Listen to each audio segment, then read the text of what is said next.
May sikreto ako sa inyo.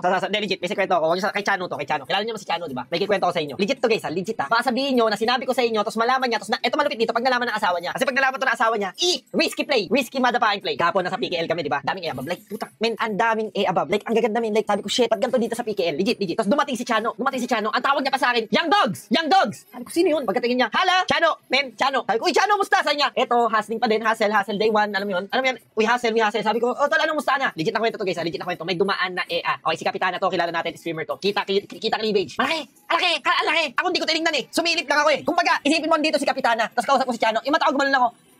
So ngayon, hindi ako nagsasalita. Tapos si Chano sabi niya, umalis si Kapitana, nagpa-picture sa akin, Dogs, musta, how are you? Sabi ko, fine, thank you. Tapos pagkatapos nun, di ba? Si Chano, sinabi niya, Dogs, sino yun? Sino yung shorty? Sino yung body na yun? Sabi ko, tol, wag, baka mahuli ka ng asawa mo. Sabi niya, tol, yung sta na to, men. Huhuliin ako nun isa. Walang magagawa yun sa akin, tol. Sabi niya, ako ang may decision. Sabi ko, wag kang ganyan, tol. Sabi niya, hindi, tol. Sabi niya sa akin, Young Dogs, men, pakilala mo sa akin yun, gusto yun. Sabi ko, loko. Tapos yun, nakita niya yung picture, video, nakatingin siya doon sa Ekalam na Osus. Guys, legit. Atake niya yun, men. Sabi ko, alakat, matindi to si Chano, men. Ibang hasla to, men. Ibang young sta na to, men. Sabi ko, Chano is in the building. Tapos anong pa doon guys? May isang cosplayer doon. Maganda rin nagko-cosplay. Sabi ko, shit, isang body. Napakalupit, sexy manamit. Kung pwede lang butas na ang damit. So ngayon, nandun yung cosplayer. Maganda guys. Kita cleavage, kita legs. Sexy. In the motherfucking place to be. Sexy guys. Pero sabi ko, bata pa yun eh. Bata pa yun. Ako matanda na ako. Ilang taon na ako? 23 years old. Yun, 20 years old. Sabi ko, masyado malayo sa edad ko. Age gap. Di pwede. May asawa ko. May anak kami. Yung future ng anak ko nakasalali dito. Pag ginawa ko to, may issue ko. Tapos mababash na naman ako. Malito. Ayun gagana sa isipan ko. So hindi ko tinuloy. So ngayon, etong si Chano guys. Sinabi niya doon sa cosplayer. Kilala mo ko sino ko? Sabi niya, hindi po. Sino ka? Sabi niya, isa akong young stana. Baka gusto mong makilala ang isang malupit na young stana. Sabi ko, loko Chano. Sabi niya, taga picture tayo. Huwag mong i-post sa Facebook. For keeps mo lang. Pag nandito ka sa day one. Allah! Sabi ko, malupit to si Chano, boy. Gayabi mo malintik. Chano, min, isa kang malupit. Tawag sa'yo, isa kang literal na OG. Guys, ako siya, sabi ko sa'yo, si Chano, min, pag yan nakasama yung Earth, tapos may nakitang EA, on the spot kakausapin. Sabi ko nga, buti hindi nagagalit asawa mo dyan sa ginagawa mo. Sabi niya, min, di mo ba alam? Ganito na ako. Kailangan tanggapin.